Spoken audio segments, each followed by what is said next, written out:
Bismillahirrahmanirrahim. Bismillahirrahmanirrahim.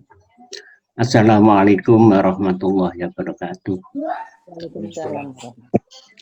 Alhamdulillah, kita panjatkan puji syukur kita kehadirat Allah Subhanahu wa Ta'ala yang telah memberikan petunjuk, rahmat, kesempatan kepada kita semua untuk mengkaji nilai-nilai agama yang ada hubungannya dengan haji yang akan, insya Allah yang akan kita lakukan tahun depan. Ini kita diuji oleh Allah, disuruh bersabar setahun ke depannya. Ya, jadi kita ya harus bersabar. Wa ma tasyauna illa yasha Allah. Semua itu yang menentukan Allah. Ya, kita sudah siap, sudah macam-macam, ternyata ditunda oleh Allah. Ya kita nurut saja. Itu namanya akidah, kepercayaan, keimanan. Jadi akidah itu mengimani adanya Allah, mengimani adanya malaikat-malaikat Allah, mengimani kitab-kitab Allah, mengimani hari pertemuan dengan Allah dan selanjutnya. Jadi akidah itu dalam Islam berarti mengimani atau mempercayai atau meyakini hal-hal yang gaib berdasarkan Al-Quran dan hadis Nabi. Berdasarkan Al-Quran dan hadis Nabi, bukan berdasarkan akal. Nah ini yang banyak kelirunya nanti ini. Dasarnya adalah hadisnya Jibril alaihissalam, ya, yang menentukan akidah itu apa. Akidah itu kepercayaan atau mempercayai atau mengimani, itu dasarnya hadis Nabi Shallallahu Alaihi Wasallam. Ini narasumbernya dari Umar bin Khattab radhiyallahu an. Umar bin Khattab radhiyallahu an berkata begini, pada suatu hari Rasulullah Shallallahu Alaihi Wasallam bersama kami dalam satu majelis, tiba-tiba datang seorang lelaki yang rambutnya hitam, pakaiannya sangat putih, tidak ada tanda-tanda dia ini orang yang safar, lalu duduk di muka Nabi Shallallahu Alaihi Wasallam. Nah, para jamaah waktu itu tidak mengetahui, tidak mengenal siapa dia. Tiba-tiba orang itu bertanya kepada Rasulullah Shallallahu Alaihi Wasallam. Bertanya kepada Rasulullah SAW, mal Islam, ya Muhammad, akhbirni anil Islam. Wahai Muhammad, katanya orang itu, beritahukan kepadaku tentang Islam. Faqala Rasulullah SAW, lalu Rasul menjawab, al-Islamu, Islam itu antashhada alla ilaha illallah wa anna Muhammadur Rasulullah. Islam itu kamu percaya bahwasanya tidak ada Tuhan yang patut disembah kecuali Allah. Wa anna Muhammadur Rasulullah, dan Muhammad itu adalah utusan Allah. Itu Islam. Nah, ini sudah kita lakukan bersama. Artinya kita setiap hari sudah bersahadat, sudah menyatakan diri kita itu menyerahkan diri kepada Allah Subhanahu wa Ta'ala. Yang kedua, waktu qimus shalah, kamu mendirikan sholat. Yang ketiga, waktu tiya zakah, kamu menunaikan zakat. Watasumu Ramadan, dan kamu mengerjakan puasa Ramadan. Watahujjal baita man istata'a ilaihi sabila, dan kamu melaksanakan ibadah haji, mengunjungi Baitullah sesuai dengan kemampuanmu di dalam perjalanan nanti. Lalu orang itu berkata, sodakta, benar kamu. Lalu orang itu bertanya lagi, Fa'firni anil Islam, anil iman. Beritakan kepadaku tentang iman. Iman itu apa? Akidah itu apa? Katanya orang itu. Dijawab oleh Rasulullah SAW, antuk mina billahi wa malaikatihi wa kutubihi wa rusulihi wal yaumil akhiri wa yu'min bil qadari khairihi wa syarrihi. Iman itu atau akidah itu di dalam Islam dirinci sebagai berikut, ya. Agar engkau beriman kepada Allah, adanya Allah, kamu mengimani adanya Allah, mengimani adanya malaikat-malaikat Allah, mengimani kitab-kitab Allah mulai Zabur sampai Al-Quran, Taurat, Injil, Al-Quran, kamu imani walaupun kamu tidak pernah membaca. Tidak pernah membaca Taurat, tidak pernah membaca Injil, tidak pernah membaca Zabur. Tapi kalau kamu harus mengimani itu. Kemudian kamu mengimani adanya Rasul-Rasul Allah. Dan kamu mengimani hari akhir. Hari akhir itu hari kiamat. Lalu kamu beriman kepada takdir Allah yang baik maupun yang buruk. Jadi bapak-bapak, ibu-ibu, yang dimaksud dengan akidah itu mengimani hal-hal yang gaib seperti yang dijelaskan oleh Nabi kepada orang laki-laki itu. Ternyata orang laki-laki itu setelah dia pergi, Rasulullah bersabda kepada Umar bin Khattab, tahukah kamu siapa dia? Katanya Umar bin Khattab, Allah wa Rasuluhu ya'lam. Yang tahu hanya Allah dan Rasulnya. Kemudian dijawab oleh Rasul, itu tadi Jibril datang kepadamu,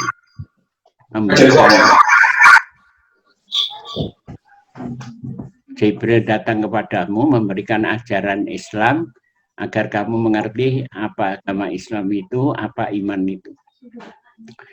Jadi bapak-bapak, ibu-ibu, sekarang ini bapak-bapak, ibu-ibu sedang menunggu keputusan Allah. Ya.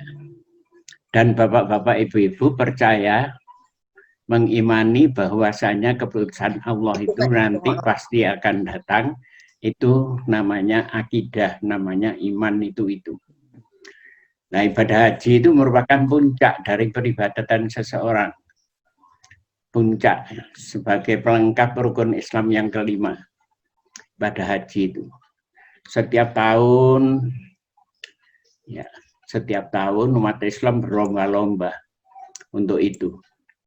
Nah, yang perlu kita perhatikan nanti apabila kita melaksanakan ibadah haji itu, hasil dari ibadah itu seharusnya kita akan menjadi haji yang mabrur yang kita kehendaki.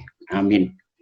Mudah-mudahan ya, haji bapak-bapak itu nanti akan menjadi haji yang mabrur, yang diterima oleh Allah Subhanahu wa Ta'ala. Lalu yang perlu kita pelajari bersama, kenapa?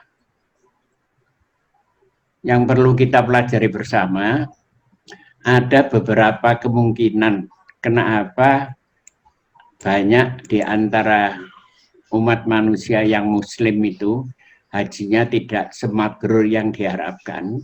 Ini yang perlu kita perhatikan karena ini berkaitan dengan akidah Islam kita menghadapi atau menjalankan ibadah haji. Ini nomor satu, kemungkinan tidak mabrurnya haji seseorang sehingga dia tidak lebih baik dari sebelumnya. Itu antara lain nomor satu, mungkin saja harta yang digunakan bersumber dari hal-hal yang diharamkan Allah. Naudzubillah min dzalika. Mudah-mudahan kita bisa menjauhkan diri kita dari sumber dana yang kita pergunakan untuk ibadah haji itu. Nomor 2, bisa juga karena hajinya tidak memahami tujuan dan hikmah di balik adanya perintah Allah untuk melaksanakan haji. Jadi haji yang dilakukan oleh seseorang itu sekedar melaksanakan ritual, tapi tidak memahami tujuan atau hikmah. Kenapa orang Islam itu diperintah untuk melaksanakan ibadah haji oleh Allah Subhanahu wa Ta'ala. Nomor 3 ini yang perlu sangat kita perhatikan, Bapak-bapak, Ibu. Yang nomor 3, hal-hal yang berkaitan langsung dengan nilai-nilai akidah yang diyakininya. Ini harus bersih dari menyekutukan Allah Subhanahu wa Ta'ala. Nilai-nilai akidah yang diyakininya. Kita sebagai orang Islam harus meyakini bahwasanya tidak ada Tuhan kecuali Allah yang patut disembah. Kita harus meyakini bahwasanya Rasulullah SAW itu adalah utusan Allah. Kita tidak boleh berkepercayaan keluar dari itu semua. Dan seharusnya inilah yang menjadi tujuan utama seseorang dalam melaksanakan ibadah haji. Ya. Ini dinyatakan oleh Allah Subhanahu wa Ta'ala, liyashhadu manafi'a lahum wa yadhkurusmallaha alaihi. Supaya mereka menyaksikan berbagai manfaat bagi mereka dan supaya mereka menyebut nama Allah pada hari yang telah ditentukan. Jadi nanti bapak-bapak, ibu-ibu, calon jamaah haji tahun 2021 oleh Allah diberi informasi supaya bapak-bapak, ibu-ibu nanti di sana menyaksikan berbagai manfaat bagi dirinya. Manfaat bagi dirinya. Tauhidnya terpelihara, harus terpelihara. Ya. Lalu ibadahnya harus sesuai dengan tuntunan Nabi Sallallahu Alaihi Wasallam. Ibadah hajinya harus sesuai dengan khudu manasikakum. Tidak boleh keluar dari semua itu. Itu ketentuan Allah Subhanahu wa Ta'ala. Dan di sana, selama di sana selalu memperbanyak menyebut asma Allah. Di sana selalu banyak menyebut asma Allah.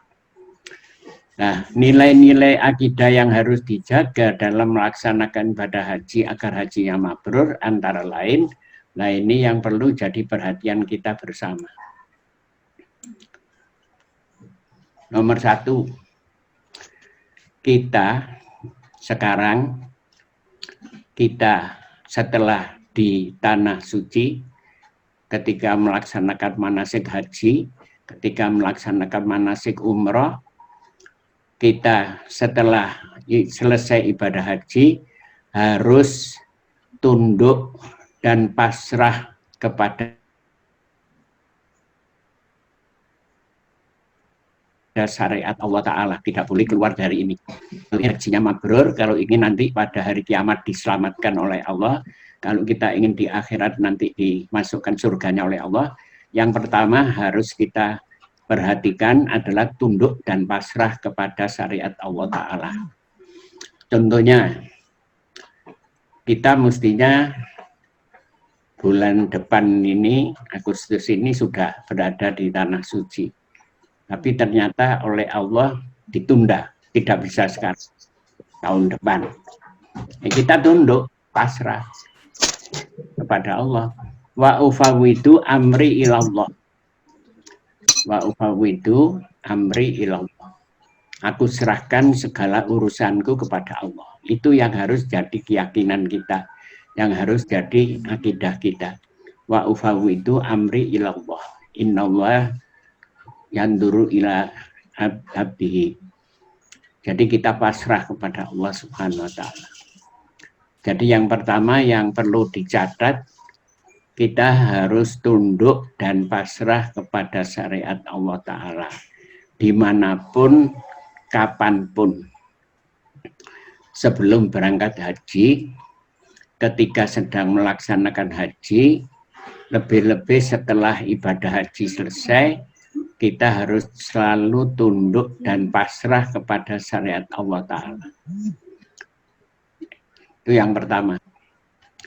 Jadi kita bapak-bapak, ibu-ibu, perlu melatih jiwa dan akal kita untuk tunduk dan pasrah kepada sepenuhnya kepada syariat Allah. Allah berfirman begini, mengingatkan kita semua.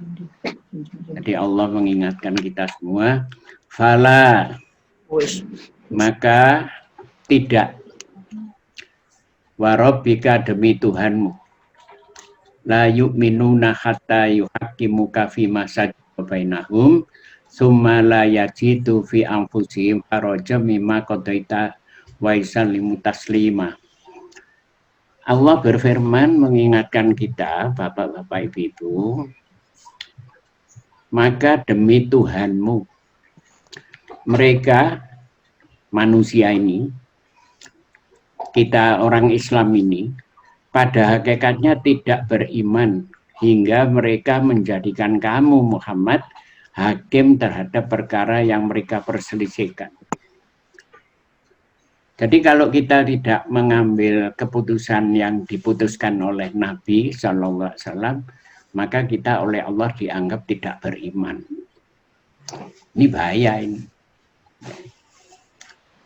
Jadi kalau kita tidak mengambil keputusan yang diputuskan Nabi, hukum yang ditetapkan Nabi, ibadah yang dicontohkan Nabi, kita keluar dari itu semua, maka Allah berfirman, bersumpah, fala warabbika la yu'minuna hatta yuhaqqimuka fima shajara bainahum summa la yajidu fi anfusihim harajan mimma qadaita wa taslimu taslima wa yusallimu taslima.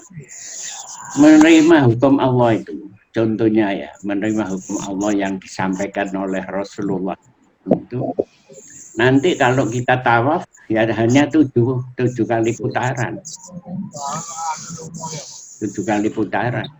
Kita tidak boleh dalam hati kita kurang senang dengan putusan itu. Ya, 7 ya 7. Sa'i ya begitu. 7 kali putaran. Sa'i itu 7 kali putaran. Sofa marwah, marwah sofa, kembali lagi ke marwah, kembali ke sofa, terus begitu 7 kali putar. Tidak boleh tambah, tidak boleh kurang. Lempar jumrah ya sama. 7 lemparan ya 7 lemparan. Doanya ditetapkan oleh Rasul ya doa itu yang kita pakai. Tidak boleh kita mengambil kesimpulan sendiri, kita mengambil sesuatu yang kita senangi, tapi menyalahi tuntunan Nabi Shallallahu Alaihi Wasallam. Ini yang pertama. Jadi kita tunduk dan pasrah kepada ketentuan yang sudah digariskan oleh Rasulullah Shallallahu Alaihi Wasallam. Ya seperti itu tadi. Seperti itu tadi. Menurut jadwalnya jam 3.15 kita mulai. Nah, tapi orang sholat asarnya berjamaah itu jam 3.15 baru salam. Mana yang diutamakan? Yang diutamakan ya panggilan Allah. Itu namanya tunduk kepada Allah.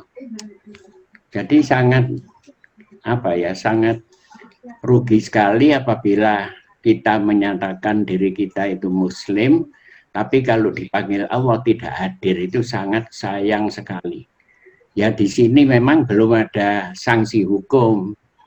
Nanti di sana baru ada sanksi hukum, di akhirat baru ada sanksi hukum. Di sini ini yang ada hanya bisa beramal, tapi belum ada sanksi. Kalau di sana tidak bisa beramal, tapi sudah ada sanksi. Nah, seperti itu tadi. Jadi panggilan Allah yang harus kita utamakan. Jadi mohon maaf ya Bu Yuyun, kalau menyusun jadwal lagi, tolong sholat jamaahnya diperhatikan. Untuk bapak-bapak khusus itu diperhatikan, jangan sampai menyalahi hukum-hukum Allah. Berarti kita tidak tunduk kepada Allah. Rasul itu pernah marah loh, bapak-bapak ibu-ibu. perkara sholat jamaah itu. Rasulullah itu pernah marah. Katanya Rasul begini, Idza samitumun nida falam yaktihi. Apabila kamu mendengar adzan, lalu kamu tidak mendatangi panggilan Allah itu, fala sholatallah, maka tidak ada sholat bagi mereka. Sampai begitu, ya.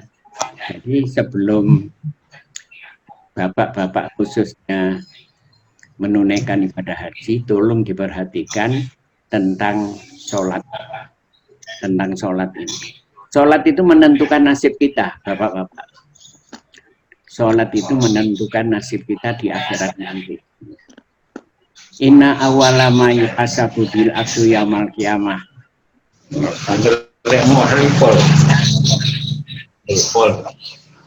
Jadi yang pertama-tama dihisab nanti dari amal perbuatan kita adalah sholat.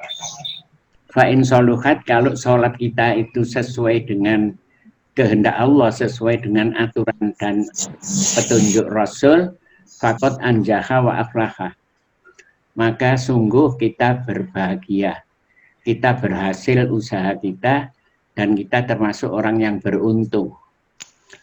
Fa'in fasadat, tapi kalau sholat kita oleh Allah besok dinilai tidak baik karena tidak memenuhi aturan-aturan yang dibakukan oleh Allah dan Rasulnya, faqad khoba wa khosira, maka sungguh dia telah gagal usahanya dan dia telah rugi, sehingga kita rugi di akhirat.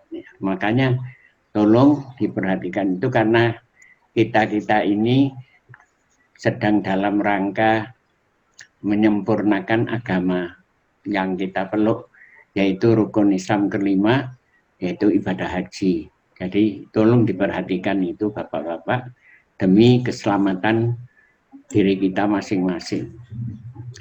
Jadi ayat itu tadi memberi petunjuk bahwasanya Allah Subhanahu wa Ta'ala bersumpah bahwa tidaklah beriman seseorang sebelum dia menjadikan Rasulullah SAW sebagai penentu, sebagai hakimnya dalam semua urusan agamanya. Jadi urusan agama ini manusia selain Rasulullah SAW tidak diberi otoritas untuk ikut ngatur. Itu akidah. Itu yang harus kita yakini. Ya. Jadi saya sholat sak seneng saya. Nggak boleh. Sholat harus mengikuti aturan-aturan yang dibakukan Rasul. Kalau tidak, ya kamu belum beriman. Ya, itu bahayanya di situ. Nampaknya sepele, padahal itu masalah yang sangat urgen sekali bagi kita semua. Ya, semua yang diputuskan oleh Rasulullah SAW adalah perkara yang hak dan wajib diikuti lahir batin. Batinnya tidak boleh, tidak cocok, itu tidak boleh. Dengan putusan Nabi itu tidak boleh. Itu akidah itu. Contoh ya, bapak-bapak, ibu-ibu. Saya beri contoh. Saya kalau bepergian, jarak dari Saujajar sini saya berangkat, di Lawang situ saya sudah boleh mengkosor sholat saya. Lawang. Itu ketentuan Rasul. Nah, kalau saya merasa tidak cocok karena kecidean, ya, karena terlalu dekat, nah itu berarti saya belum beriman dengan sepenuhnya. Ya, itu contoh. Kalau saya sakit, saya tidak bisa tayamum, saya tidak bisa wudhu dengan air, saya ganti tayamum. Itu ketentuan Rasul. Itu yang harus kita ikuti. Jadi semua yang diputuskan oleh Rasulullah SAW adalah perkara yang hak dan wajib diikuti lahir batin. Karena itu Allah berfirman, la yajidu fi anfusihim haraja mimma qadaita wa yusallimu taslima. Kemudian mereka tidak merasa dalam hati mereka sesuatu keberatan terhadap putusan yang kamu berikan. Gak cocok aku. Tidak boleh. Jadi kalau Rasul sudah menetapkan merah, ya harus merah. Rasul menetapkan biru, ya harus biru. Tidak boleh. Yang kita senangi itu kuning, lalu kita tidak mengikuti Rasul, tidak boleh. karena oleh Allah dinyatakan sebagai orang yang belum beriman. Nah, nanti di sana ya hati-hati. Di sana ya kita harus hati-hati, ekstra hati-hati betul waktu ibadah haji itu. Jadi ibadah haji itu merupakan contoh yang paling tepat dalam menggambarkan kepasrahan ini, pasrah bongkoan, kapan berangkat terserah Allah. Bagaimana kita di sana terserah Allah. Ya. Jadi kita pasrah bongkoan kepada Allah SWT sambil beribadah. Hal ini tergambar dalam perpindahan jamaah. Itu contohnya pasrah. Dari mas'ar itu, bapak-bapak, ibu-ibu. Nanti bapak-bapak, ibu-ibu hajinya tidak akan sempurna pelaksanaannya kalau tidak pindah dari mas'ar yang lain ke tempat mas'ar yang lain. Pindah dari Mekah tanggal 8. Dari Mekah tanggal 8 Dzulhijjah harus pindah ke Mina. Tanggal 8 Dzulhijjah. Berangkat dari Masjidil Haram pindah ke Mina. Lalu bermalam di Mina semalam. Nah, sholatnya bagaimana? Waktu di Mina sholatnya qashar, tidak boleh dijamak. Itu aturan dari Rasul yang harus kita ikuti. Lalu tanggal 9 pagi masih di Mina. Setelah matahari terbit berangkat ke Namiro. Berangkat ke Arafah. Nah, kita tanggal 9 berada di Arafah. Setelah Zawal, setelah Zuhur, kita wukuf di Arafah. Itu setelah wukuf di Arafah tanggal 9 Dzulhijjah itu, begitu matahari terbenam, malam hari tiba, kita harus pindah lagi tempat ke Musdalifah. Tidak boleh, waduh gak seneng aku yang Musdalifah, saya tak langsung ke Mina saja, ya tidak boleh. Nah itu contohnya itu kepasrahan kepada hukum Allah itu begitu. Disuruh pindah ya pindah.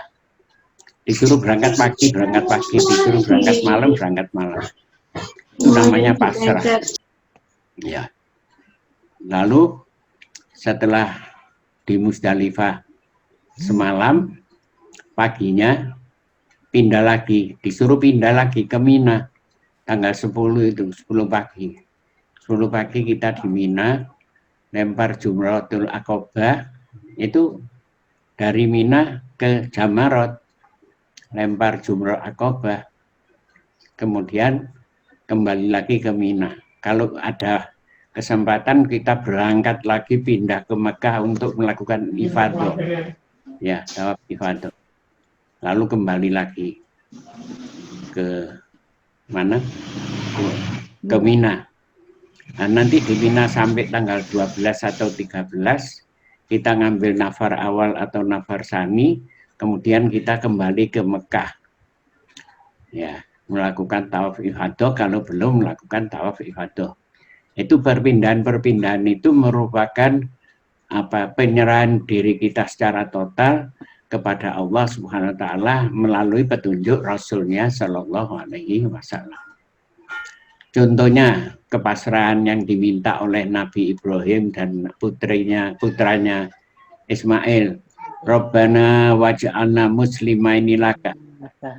Ya Tuhan kami, jadikanlah kami berdua orang yang tunduk patuh kepada Engkau. Tunduk patuh kepada Engkau. Jadi ini permohonan Nabi Ibrahim alaihissalam dengan putranya Ismail. Berdoa, selalu berdoa kepada Allah Subhanahu Wa Taala agar dijadikan oleh Allah sebagai orang yang tunduk dan patuh hanya kepada Allah. Jadi apapun keputusan Allah, apapun hukum yang ditetapkan oleh Allah, harus kita patuhi secara total. Kemudian di dalam hati kita tidak ada pikiran-pikiran yang berat, yang tidak mau menerima, tidak cocok, dan lain sebagainya. Ini doanya Nabi Ibrahim. Lalu kepasrahan secara total yang dilakukan Umar bin Khattab. Ini Umar bin Khattab saat Umar bin Khattab mencium Hajar Aswad, berkomentar, bapak-bapak, ibu-ibu kan sudah tahu siapa Umar bin Khattab radhiyallahu anhu. Ya, Umar bin Khattab itu Amirul Mukminin kedua setelah Abu Bakar radhiyallahu anhu. Umar bin Khattab radhiyallahu anhu disaksikan oleh Abis bin Rabi'ah. Katanya Abis bin Rabi'ah, Ra'aitu Umar bin Khattab radhiyallahu anhu yuqbalul hajar wa yaqulu inni aqbaluka. Ini aqbaluka. Ya. Wa'lamu annaka hajarun. Walaula anni ra'aitu Rasulullah sallallahu alaihi wasallam yuqabbiluka lam aqbalaka. Jadi waktu Umar bin Khattab mencium Hajar Aswad itu, hatinya ditoto. Ya, hatinya ditoto, hanya menyerahkan nasibnya kepada Allah, tidak kepada batu. Umar bin Khattab berkata begini, ya, saya menciummu dan saya tahu bahwa kamu hanyalah batu, sebuah batu. Jikalau saya tidak melihat Rasulullah SAW menciummu, niscaya saya tidak akan menciummu. Jadi mencium Hajar Aswad itu tidak boleh kita berpikiran mengambil manfaat. Karena batu itu tidak bisa memberi manfaat, tidak bisa memberi mudarat. Ya. Yang bisa memberi manfaat, bisa memberi mudarat hanya Allah Subhanahu wa Ta'ala. Ini kepasrahan yang total kepada syariat Allah Subhanahu wa Ta'ala. Melihat Rasul mencium, ya mencium. Apa tujuannya? Rasul tidak menjelaskan. Ya, sehingga umpama bapak-bapak, ibu-ibu nanti waktu haji tidak diberi kesempatan oleh Allah untuk bisa mencium Hajar Aswad, tidak masalah. Tidak masalah. Jadi diberi tuntunan oleh Rasul hanya cium jauh. Ya. Ngangkat tangan, bismillah Allahu Akbar. Hanya itu aja. Tidak perlu kita berpayah-payah dalam kondisi yang membahayakan diri untuk mencium Hajar Aswad. Mencium itu karena Rasul mencium, ya, sehingga kita mengikuti ittiba kepada Rasul mencium Hajar Aswad itu karena Rasulullah SAW mencium Hajar Aswad. Perkara apa dan apa itu tidak boleh terbetik di dalam hati kita. Itu akidah di dalam berhaji.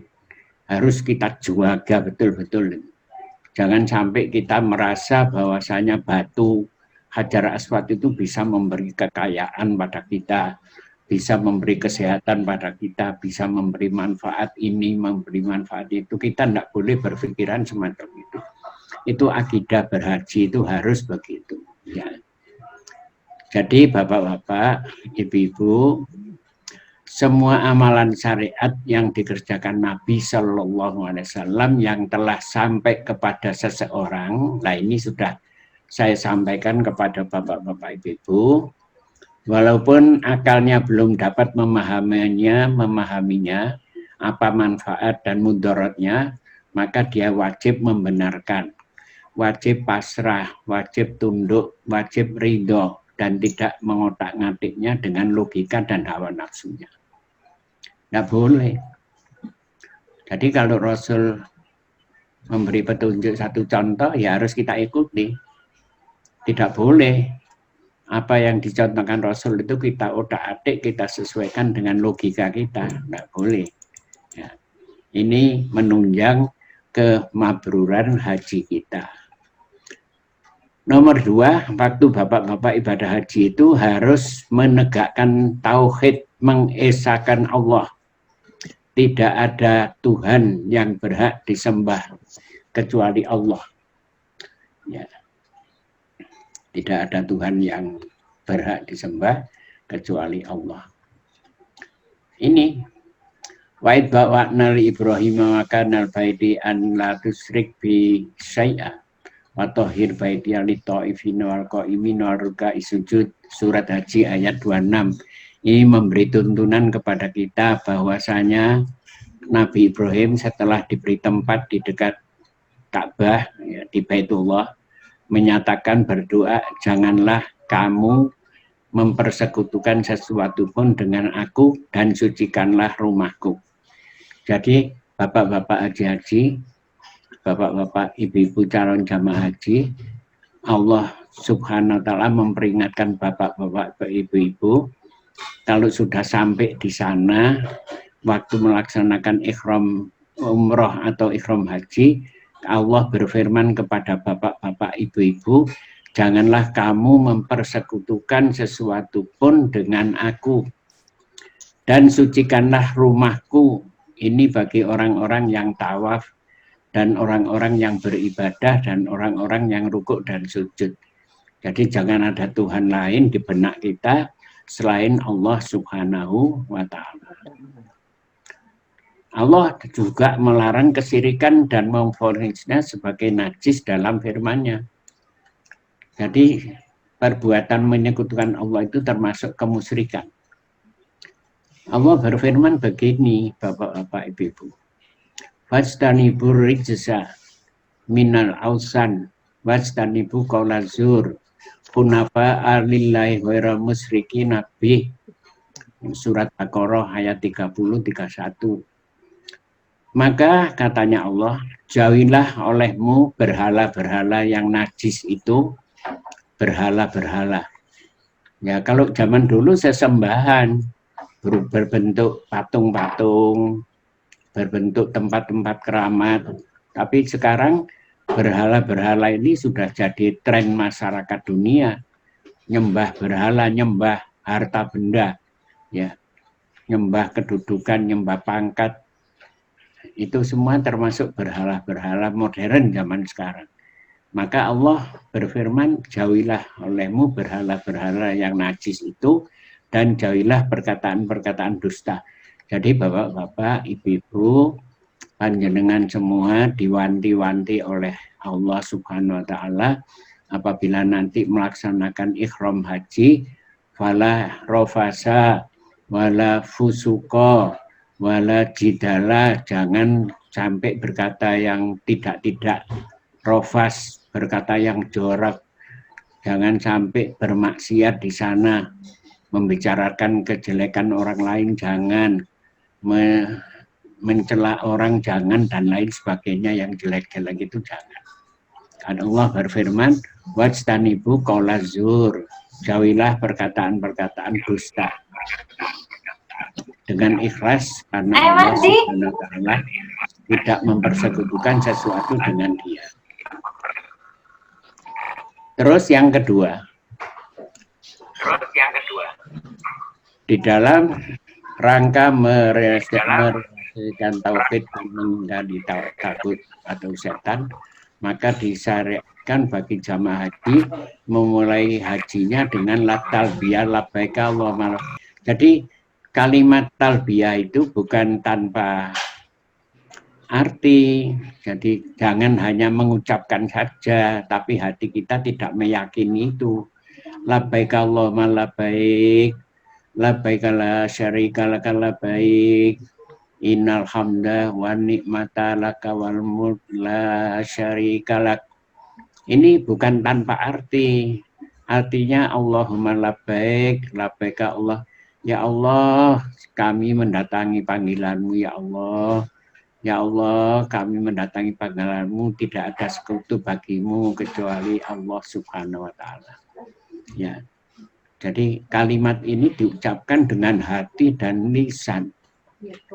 Bagi bapak-bapak diucapkan dengan hati dan lisan, bagi ibu-ibu diucapkan secara pelan, tapi difahami di dalam hatinya bahwasanya kita berangkat haji ini untuk mengesahkan Allah, tidak sekali-kali menyekutukan Allah, yang terang-terangan maupun yang batin.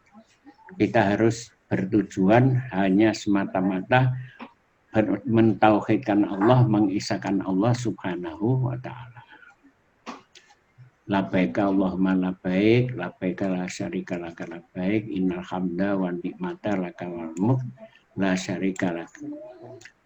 Nah kemudian waktu sa'i, ya kita disuruh mentauhidkan Allah, tidak boleh menyekutukan Allah. Makanya dzikir di Safa dan Marwah itu ditetapkan oleh Allah lewat Rasulnya.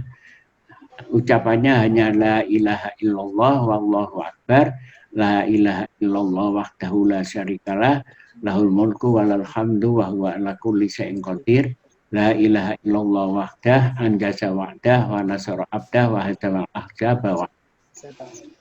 Ini dzikir ketika bapak-bapak, ibu-ibu berada di Safa dan Marwah. La ilaha illallah, tidak ada Tuhan yang berhak disembah kecuali Allah Subhanahu wa ta'ala. Tidak boleh kita berkeyakinan ada Tuhan lain. Wallahu akbar, Allah maha besar. Ini yang harus kita ucapkan. La ilaha illallah wahdahu la syarikalah, lahul mulku walal hamdu wa huwa ala kulli syai'in qadir. La ilaha illallah wahdah anjaza wa'dah wa nasara abdah wa jama. Ini ucapan atau doa ini ya bukan tanpa arti. Artinya kita betul-betul disuruh hanya mengesahkan Allah Subhanahu wa ta'ala. Waktu kita mulai berangkat haji, mengucapkan talbiyah labbaik Allahumma labbaik, labbaik la syarika laka, itu harus ditekankan. Ya. Labbaik Allahumma la syarika laka labbaik, innal hamda wan nikmata. Dan waktu kita di Safa dan ketika kita di Marwah, kita ucapkan dengan kalimat yang kita ucapkan dengan lisan kita yakini dengan hati kita, agar haji kita itu bisa menjadi haji yang dimabrurkan oleh Allah. Dimabrurkan oleh Allah. Karena kalau tidak dimabrurkan, tidak diterima oleh Allah, ya tidak mabrur. Dalam rangka menegakkan tauhid, ya. Tadi labbaika Allahumma labbaik. Kita ucapkan berulang-ulang selama kita melaksanakan ibadah haji. Kemudian waktu kita sa'i di Safa, di Marwah, kita mengucapkan la ilaha illallah wahdah sampai akhir tadi. Kemudian ketika di Arafah, ya, ketika di Arafah, ibu-ibu, bapak-bapak, doa yang paling mustajabah di Arafah itu ketika bapak-bapak, ibu-ibu tanggal 9 Dzulhijjah 1442 insya Allah waktu wukuf di Arafah itu la ilaha illallah wahdahu la syarikalah, tiada sembahan yang berhak disembah selain Allah semata, la syarikalah, tidak ada sekutu baginya, lahul mulku, miliknya lah segala kerajaan, walau hamdu, baginya segala pujian, yuhyi wa yumitu, maha menghidupkan dan maha mematikan, bahwa ala kulli syai'in. Ucapannya hanya ini.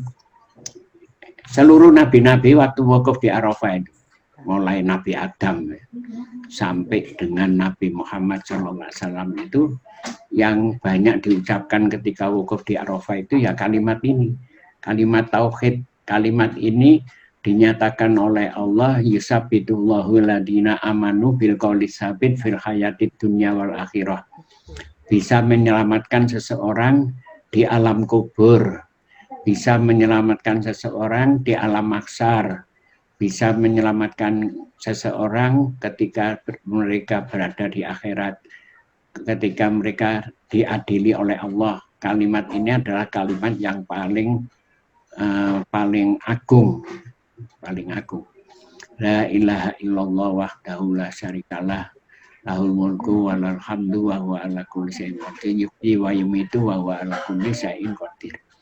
Ini bapak-bapak, ibu-ibu, tolong dicatat barangkali kalau perlu waktu di Safa Marwah tadi, ya, kalimat tauhid yang harus kita ucapkan. La ilaha illallah wallahu akbar.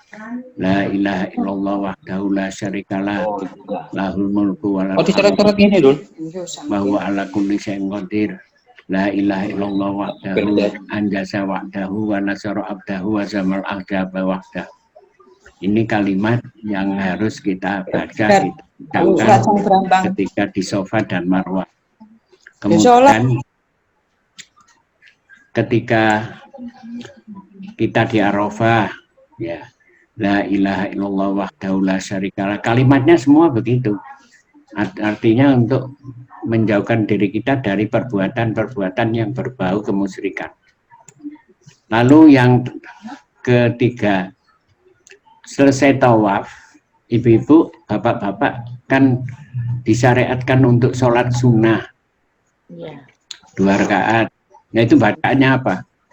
Al-Fatihah, Kuliah, Ayyuhal Kafirun, lalu rakaat kedua Al-Fatihah, Qul huwallahu ahad. Itu kalimat yang mentauhidkan Allah, yang mengesahkan Allah. Itu yang harus diucapkan waktu sholat sunnah 2 rakaat ba'dal tawaf itu, ya. Jadi itu kalimat tauhid. Semua di dalam pelaksanaan ibadah haji itu semua mentauhidkan Allah. Tidak boleh sedikit pun ada terbetik di dalam hatinya untuk berbuat kemusyrikan di sana. Nah ini kalau kita pelihara, insya Allah setelah ibadah haji bisa kita pelihara, insya Allah ya pahala surga itu yang dijanjikan Allah itu akan dianugerahkan kepada kita. Jadi doa itu tadi yang saya baca disyariatkan sepanjang tawaf, sa'i, saat wukuf di Arafah, waktu berada di Mas'alil Haram, waktu berada di Musdalifah. Itu yang banyak la ilaha illallah wahdahu la syarikalah lahul mulku wa lahul hamdu. Dan di Musdalifah juga setiap selesai melempar jumroh sugro, jumlah wusta, dan pada hari-hari tasyrik yang banyak membaca kalimat-kalimat tauhid yang diajarkan oleh Nabi Shallallahu Alaihi Wasallam. Jadi akidah ini sangat penting dan sangat perlu kita jaga agar haji kita nanti diterima oleh Allah, sehingga Allah menjadikan haji kita mabrur. Nah kalau haji kita mabrur, maka surgalah janji yang dijanjikan Allah kepada kita. Intinya, dalam pelaksanaan manasik dan syiar haji, terdapat pendidikan tauhid bagi umat dalam bentuk berdoa kepada Allah semata. Hanya berbentuk berdoa kepada Allah semata, tidak kepada selainnya. Memohon, wa idza sa'anta fasta'in billah, kalau kamu minta, mintalah kepada Allah. Wa idza sa'alaka fas'alillah, kalau kamu minta, mintalah kepada Allah. Wa idza sta'anta fasta'in billah, kalau kamu minta perlindungan, mintalah perlindungan kepada Allah, jangan kepada selainnya. Minta sehat, minta rezeki, minta panjang umur, semuanya kepada Allah, tidak kepada selainnya. Berharap dan selalu bertawakal kepadanya semata. Tawakal, pasrah kepada Allah. Setelah kita berusaha, kita berserah diri kepada Allah. Merasa cukup dengan Allah dan tidak butuh kepada sesama manusia. Ini yang perlu kita tanamkan sebelum kita melaksanakan ibadah. Kalau itu semua kita lakukan, maka Allah Subhanahu wa Ta'ala akan memberikan prioritas kepada kita. Ini prioritasnya. Ini prioritasnya. Wa may yattaqillah yaj'al lahu makhraja. Barang siapa yang bertakwa hanya kepada Allah, niscaya dia, Allah, akan mengadakan baginya jalan keluar dari kesulitan yang dihadapi. Lalu wa yarzuqhu min haitsu la yahtasib, dan memberinya rezeki dari arah yang tiada disangka-sangka. Wa may tawakkal 'ala Allah fa huwa hasbuhu, dan barang siapa yang bertawakal kepada Allah, niscaya Allah akan mencukupkan keperluannya. Ini belum dicatat Bapak-bapak, nanti diulang di rumah, dibuka Qur'annya, dibaca artinya, maknanya dan lain sebagainya. Wa may yattaqillah yaj'al lahu min amri yusra, barang siapa yang bertakwa kepada Allah, niscaya Allah menjadikan baginya kemudahan dalam urusannya. Ini sangat penting di dalam kehidupan kita. Ya. Diberi jalan keluar dari segala kesulitan yang dihadapi, lalu diberi rezeki dari arah yang tidak diduga-duga. Ya. Kemudian kalau kita tawakal kepada Allah, maka Allah akan mencukupi. Caranya begini Bapak-bapak, Ibu-ibu. Wa may yatawakkal 'ala Allah fa huwa hasbuhu, artinya barang siapa yang bertawakal kepada Allah, niscaya Allah akan mencukupkan keperluannya. Caranya begini. Bapak-bapak, Ibu-ibu, mulai besok pagi coba melaksanakan perintah Allah. Ringan, perintahnya ringan. Tidak berat. Bagaimana perintahnya Allah? Allah berfirman, ya ibna Adam, wahai anak cucu Adam, sholli arba'a raka'atin, sholatlah untukku 4 rakaat fi awalin nahar, pada awal siang. Jadi kira-kira ya jam 6, jam 7, bapak-bapak, ibu-ibu sholat 4 rakaat.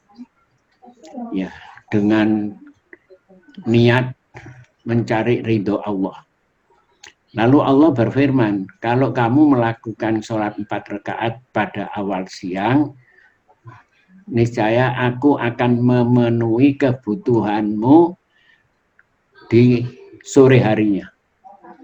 Ya ibna Adam, wahai anak cucu Adam, sholli arba'a raka'atin fi awalin nahar yakfika akhirah. Ya, itu firman Allah yang ada di hadis qudsi yang disampaikan kepada kita oleh Rasulullah Shallallahu Alaihi Wasallam. Nah, sehingga fahuwa hasbuhu, Allah akan mencukupi keperluan kita, itu akan terrealisasi. Caranya ringan, hanya 4 rakaat setiap pagi, ya, sesudah suruk atau sesudah, ya itu sebenarnya sholat duha juga. Bisa kita lakukan. Lalu yang ketiga, kita semua harus mempersiapkan diri mengingat hari akhirat. Jadi kita ke sana, kita ibadah haji ke tanah suci itu bukan kita beribadah, bukan kita mencari hiburan, bukan, kita beribadah di sana itu. Ya. Nah, pada saat jamaah haji meninggalkan kampung halamannya dan memulai perjalanan ibadahnya, hendaknya dia mengingatkan dirinya bahwa suatu saat nanti dia akan mati dan keluar meninggalkan kehidupan dunia menuju mikot dan dahsyatnya hari kiamat. Mikotnya di mana? Mikotnya di alam kubur. Jadi saya nanti akan berangkat. Ya. Kalau tiba waktunya mengambil mikot dari alam kubur, itu harus kita ingat bahwasanya keberangkatan kita haji itu sama dengan itu. Nah, saat kita mengenakan pakaian ihram, ya, hendaknya kita mengingat pakaian kafannya. Jadi kita pakaian ihram itu pakaian kafan.